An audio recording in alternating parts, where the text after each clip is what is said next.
Krishnamurti, in dialogue with Dr. Allan W. Anderson. J. Krishnamurti was born in South India and educated in England.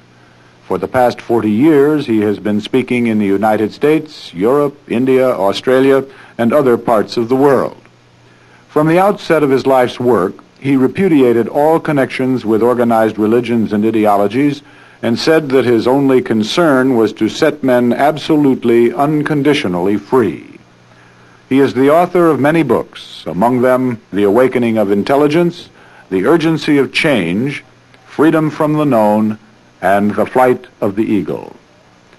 This is one of a series of dialogues between Krishnamurti and Dr. Allan W. Anderson, who is professor of religious studies at San Diego State University, where he teaches Indian and Chinese scriptures and the oracular tradition.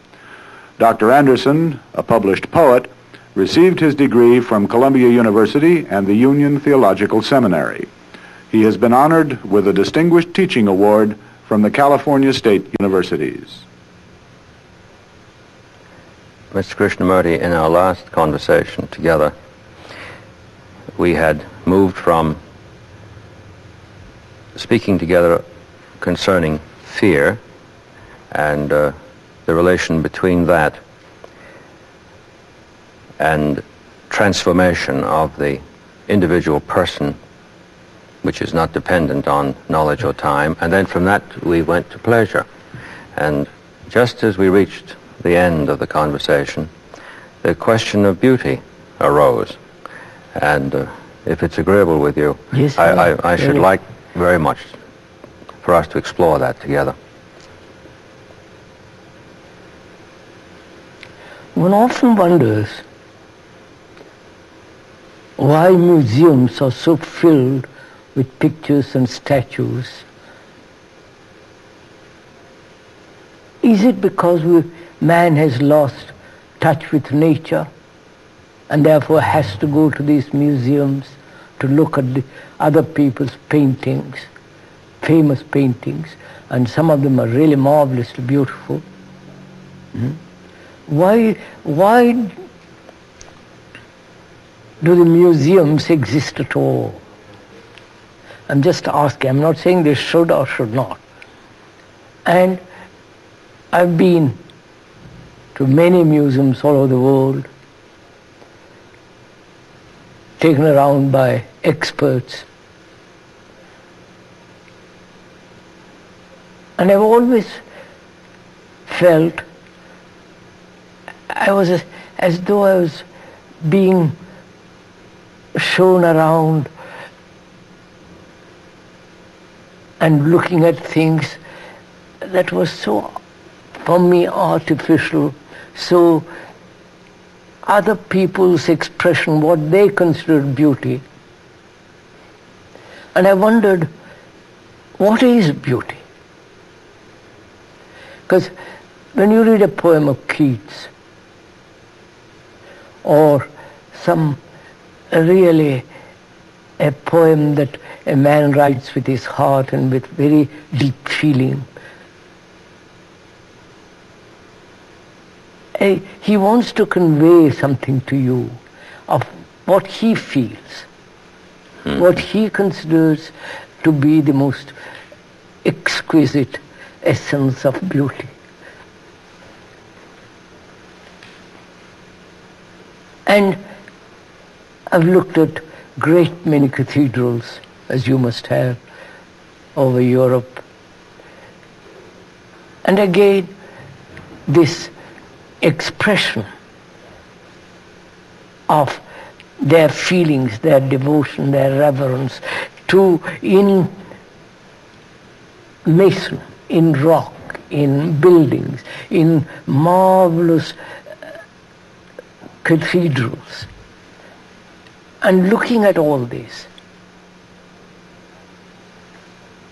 I'm always surprised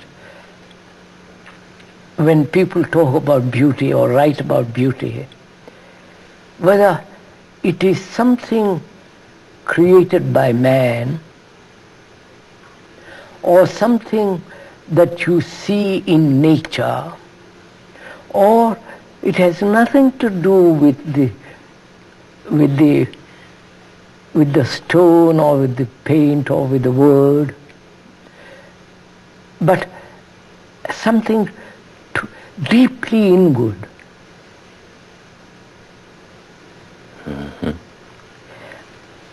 And so I've often, in discussing with so-called professionals, having a dialogue with them, it appears to me that it's always somewhere out there. The modern painting, modern music, the pop, and so on, it's always somehow so dreadfully artificial. I may be wrong, but so what is beauty?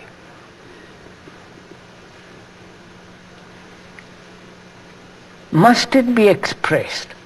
That's one question. Does it need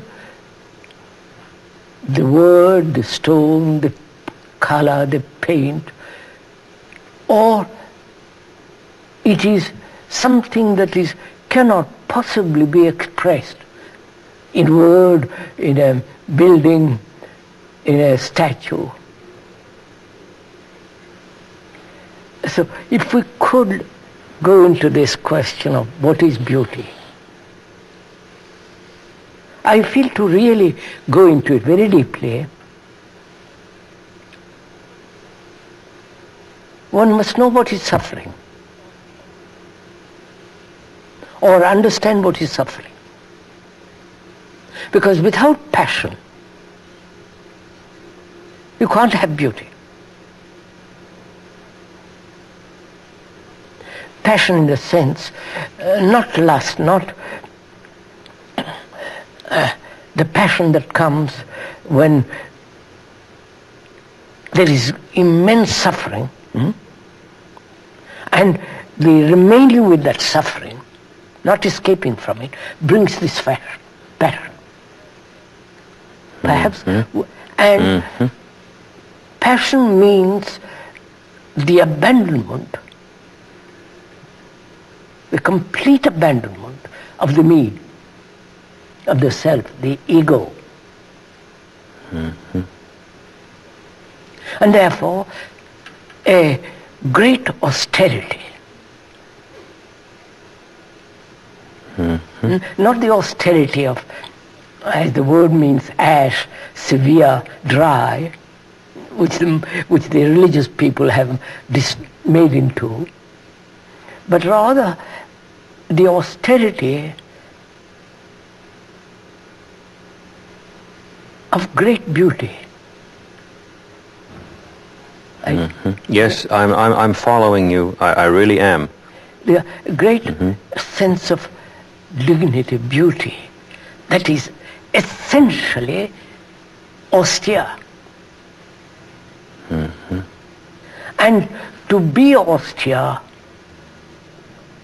not verbally or ideologically, but being austere, means total abandonment, letting go of the me. And one cannot let that thing take place if one hasn't deeply understood what suffering is.